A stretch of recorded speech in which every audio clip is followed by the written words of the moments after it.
Amazon குடோன்களில் பல லட்சம் மதிப்பிலான பொருட்கள் பறிமுதல் செய்யப்பட்டிருக்கின்றன. கோவை மாவட்டம் செட்டிப்பாளையத்தில் உள்ள அமேசான் குடோனில் தரச்சான்று இல்லாமல் வைக்கப்பட்டிருக்கக்கூடிய பொருட்களை பறிமுதல் செய்திருக்கிறார்கள் அதிகாரிகள்.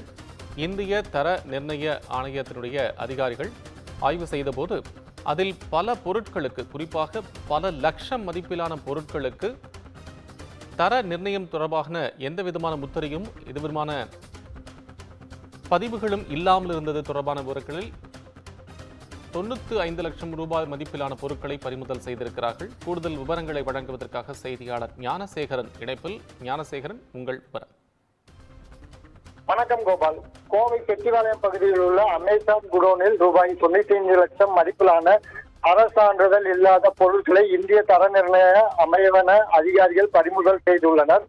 ஆன்லைன் விற்பனைக்காக வைக்கப்பட்டிருந்த தண்ணீர் பாட்டில்கள், காற்றாடி, பொம்மைகள், குழந்தைகளுக்கான டயப்பர், வாட்டர் ஹீட்டர், சிசிடிவி கேமராக்கள், காலனி என சுமார் 4500 பொருட்கள் தர சான்று பெறாமல் வைக்கப்பட்டிருந்த நிலையில் இந்திய தர நிர்ணய அமைவினத்தின் கோயமுத்தூர் அலுவலக அதிகாரிகள் சோதனை மேற்கொண்டு தர சான்றிதழ் இல்லாத பொருட்களை பறிமுதல் செய்துள்ளனர். இதன் மொத்த மதிப்பு ரூபாய் 95 லட்சம் என கணக்கிடப்பட்டுள்ளது.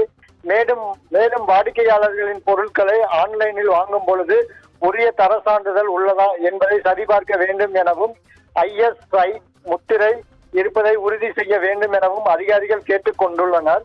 மேலும் BIS கேர் என்னும் மொபைல் செயலியை பயன்படுத்தி பொருட்களின் பதிவு சான்றிதழ் மற்றும் தர சான்றிதழை வாடிக்கையாளர்கள் உறுதி செய்ய வேண்டும் எனவும் கேட்டுள்ளனர். கோபால். நன்றி ஞானசேகரன். அண்மை விவரங்களுக்கு நன்றி.